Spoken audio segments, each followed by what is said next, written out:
তোমার বাসা কোন জায়গায়? এই জায়গায় উঠছো কিভাবে? সো এই জায়গা থেকে নিচের ভিউটা আপনারা এইভাবে দেখতে পারবেন, দেখতে কিছুটা এরকম। কিলা উঠলা ভাই, কেমন লাগে? একবারে খারাপ তো এই সাইড, ও সাইড আবার ডালু আছে। There is couple of animal I'm seeing right here and he is just scare me. যেমনটা আপনারা দেখতে পারতেছেন, এখন উপর থেকে নামাটা কিছুটা টাফ মনে হচ্ছে। পা যদি একটু পিছলে যায় তাহলে ডিরেক্ট একবারে মানে নিচে পড়তে হবে। আসসালামু আলাইকুম everybody, I hope you all are doing well. So welcome to another a little and short blog. Basically এখন এই মুহূর্তে আমি আছি সিলেটের যে ঐতিহ্যবাহী অ্যান্ড ট্র্যাডিশনাল মালনীচড়া।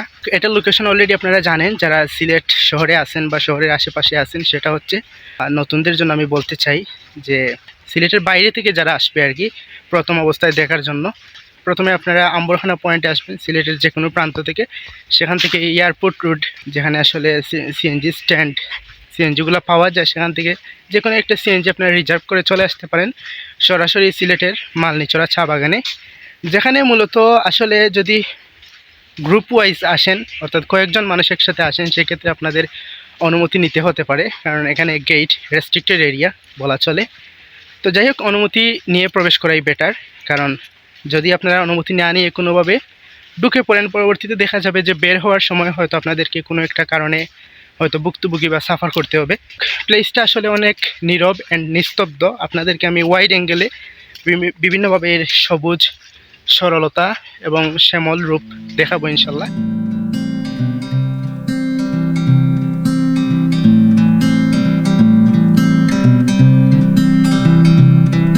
তো এই পাশে আপনারা দেখতে পাচ্ছেন যে আমার বাইক রাখা, যেটা হচ্ছে মূলত 50 মিটারের মতো হবে আমি মেইন রাস্তা থেকে ঢুকেছি। তো যদিও পরিবেশটা খুবই নিস্তব্ধ এবং মানুষ একদমই দেখা যাচ্ছে না। তো যাই হোক, আমি একটু চেষ্টা করব যে পাহাড়ের মানে একটু ট্রেল করার জন্য, যদিও এটা রিস্কি হবে কারণ আমার কোনো সাপোর্ট নাই বা ওইরকমভাবে আমি প্রিপারেশন নিয়ে আসিনি। তারপরে চেষ্টা করব যে চূড়াতে উঠে একটু আপনাদেরকে ভিউটা দেখানোর জন্য। তো লেটস স্টার্ট। জানি না এখানে কোনো সাপ টাপ বা বিচ্ছু থাকবে কিনা, তারপরেও চেষ্টা করতেছি।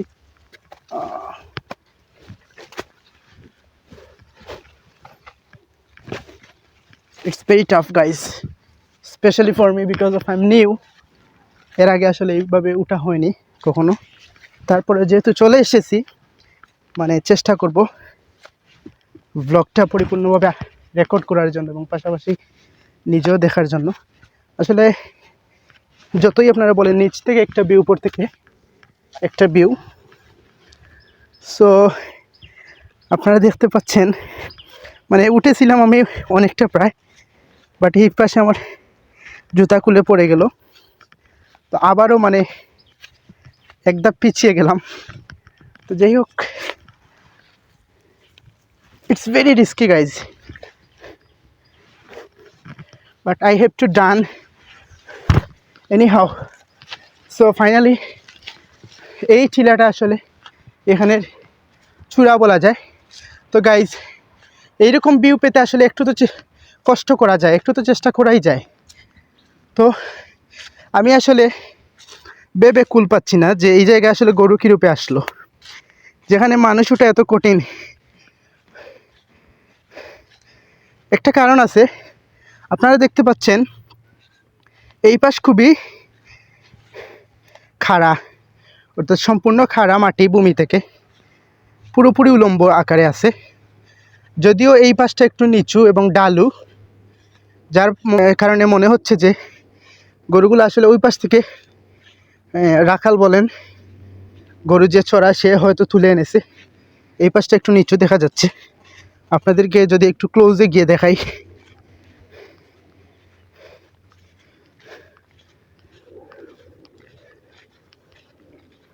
এই দেখেন অলমোস্ট প্রায় নিচু। তো যাই হোক, আরেকটু উপরে চেষ্টা করি ওঠার জন্য। তো ভিউয়ার্স, আপনারা দেখতে পাচ্ছেন আসলে এই হচ্ছে ওভারঅল ভিউ।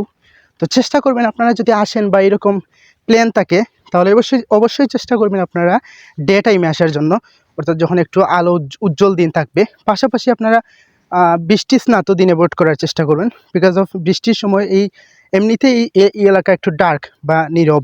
তো সেই সাথে আপনারা যদি বৃষ্টির সময় আসেন তাহলে তো পুরো জায়গাটা মানে একদম অন্ধকারাচ্ছন্ন থাকবে, আপনারা কিছুই এনজয় করতে পারবেন না। তো যাই হোক, this is the animal, there is couple of animal I'm seeing right here and he is just scare me. Look at the view overall. I cannot just see the environment because of the sun. এমন নীরবতা যে আপনারা just পোকার আওয়াজটাও শুনতে পারবেন, just একটু imagine করেন।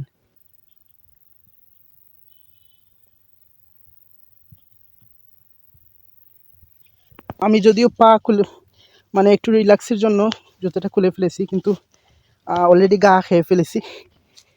তো যাই হোক, ভিউটা অসাধারণ। আরেকটু উপরে যাওয়ার চেষ্টা করব।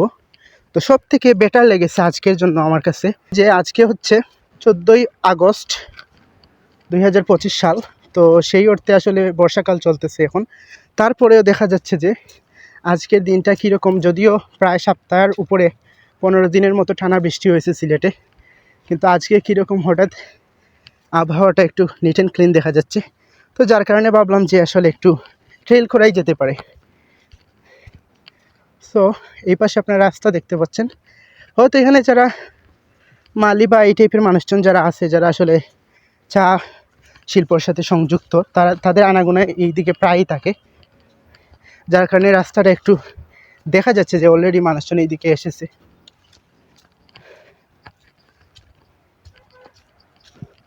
সো এখান থেকে আপনারা নিচের ভিউ যদি দেখেন, দেখতে কিছুটা এইরকম। আমি চেষ্টা করবো কিছু সিনেমেটিক ভিউ নেওয়ার জন্য এই জায়গা থেকে। কিতা বা ছোট ভাই, ভালো আছো? কিতা করো তুমি? না গরু খুচরায়। গরু কয়টাই কেন দিছো? দুইটা। তোমার বাসা কোন জায়গা? উঠছো কোন জায়গা বেদি? ডালুনি একটু এই জায়গা সমান আছে না? তোমরা কি রেগুলার এই জায়গায় গরু দেও নি? লোকাল সিলেটি নি তুমি? আচ্ছা ভাই যাও তার। সেফ আছে তো সামনে? সেফ আছে তো জায়গা? আচ্ছা ভাই, থ্যাংক ইউ। সো ভিউয়ার্স, আপনারা যে একটু আগে মানে একটা ছেলেকে দেখলেন, সো ও আসলে আমাকে বলতেছিল যে ভাই এই জায়গা যদিও নিরাপদ, তারপরেও একজন গাইড থাকা ভালো। তো সেই অর্থে সে আমাকে প্রস্তাব দিয়েছিল যে মানে ও আমার গাইড হিসাবে আর কি কিছুক্ষণের জন্য কাজ করবে যদি আমার কোনো আপত্তি না থাকে। তো আমি বললাম যেহেতু আমি স্বল্প সময়ের জন্য এসেছি, মানে বেশিক্ষণ স্টে করবো না এই জায়গায়, তো সেই জায়গায় আসলে গাইড রাখা অনর্থক, অর্থাৎ লোকাল কোনো মানুষের আসলে প্রয়োজন নাই। তো আরেকটা বিষয় উল্লেখ করি, আসলে এখানে যারা সচরাচর আসে তারা মূলত একটু ফটোশ্যুট, একটু জাস্ট রিল্যাক্সেশন এনজয় করার জন্য আসে, আসলে তাদেরকে ট্যুরিস্ট বলা চলে। তো যারা আসলে আমার ভিডিও দেখবেন বা এই ভিডিওটি তাদের জন্যই মূলত, যারা আসলে ট্রাভেল টাইপ বা একটু অ্যাডভেঞ্চার পছন্দ করেন। তো এটা হচ্ছে আসলে শেষ জায়গা, এদিকে আর যাওয়া সম্ভব হবে না আমার মনে হচ্ছে, তো ব্যাক করতে হবে। এই পাশে একটু ফাঁকা জায়গা দেখতে পেলাম, সিলেট শহরের যে বড় বড় টাওয়ারগুলো আছে এইগুলা শীর্ষস্থান দেখা যাচ্ছে এখান থেকে। সো একটু ওয়ার্মি ওয়েদার এবং প্রচণ্ড গরম লাগতেছে আমার এই মুহূর্তে। However I should enjoy and adjust. So viewers, এই জায়গা থেকে আসলে যাওয়ার কোনো পথ নাই, অর্থাৎ এখান থেকে আমাকে আবার পুনরায় নেমে যেতে হবে নিচে।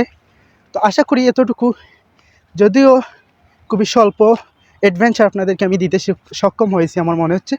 যদি আপনাদের ভালো লাগে তাহলে আমার চ্যানেলটি সাবস্ক্রাইব করে পাশে থাকতে পারেন, বিকজ অফ আমি সিলেটেরই সন্তান এবং প্রাথমিক অবস্থায় আমি চেষ্টা করতেছি সিলেটের আশেপাশের যে জায়গাগুলা, অর্থাৎ ট্যুরিস্ট স্পট যেখানে ট্রাভেল করা যায়, সেই জায়গাগুলো আপনাদেরকে মানে সম্মুখে, পুরো বাংলাদেশের সম্মুখে তুলে ধরার জন্য।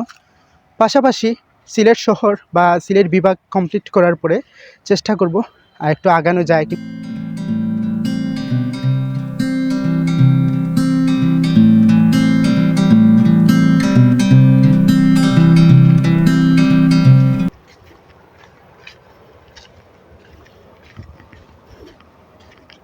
কিলা উঠলা ভাই, কেমন লাগে?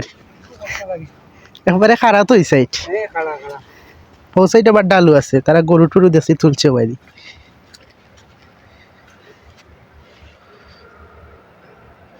তো ভিউয়ার্স এখন আসলে নেমে যাওয়ার পালা এবং আমার ফোনে আসলে battery almost going to die. এখানে আরও কিছু মানুষজন আপনাদেরকে দেখিয়েছি, তারাও এসেছেন জানানোর জন্য। যাই হোক, এখানে যে সিকিউরিটি গার্ড আছে বা চৌকিদার বলতে পারেন, উনি আসলে বকশিস ডিমান্ড করে। যদিও এটাকে বকশিস বলবো না ঘুষ বলবো আসলে আমি সন্দিহান। বকশিসটা আপনারা দিয়েই ঢুকেন, বিকজ অফ একটা সাক্ষী থাকলো যে আমি আসলে অনুমতি নিয়ে ঢুকেছি এবং নিরাপত্তাও তো অত্যাবশ্যকীয়। বিকজ অফ কোনো একটা প্রবলেমে পড়লে ওনার আসলে সাপোর্ট পাওয়া যেতে পারে। আসলে নামাটা খুবই টাফ, জানি না কীভাবে নামবো, because of without support I am here. So viewers এখন দেখতে পারতেছেন নামতেছি। নামাটা খুবই টাফ মনে হচ্ছে, যদিও এখানে মানে কোনো স্লিপারই না বা পানি না, কিন্তু তারপরেও জায়গাটা খুবই উলম্ব এবং আমার পায়ে কোনো কেটস নাই, স্পোর্টস শু নাই। বিকজ অফ আগেই তো বললাম যে আমি আসলে প্রিপারেশন নিয়ে আসিনি, তো সেই হিসাবে একটু টাফ মনে হচ্ছে। বাট ভাগ্যবশত একটা গাছের সাহায্য নিয়ে নামতেছি। তাছাড়া এক হাতে আমার ক্যামেরাও কন্ট্রোল করতে হচ্ছে।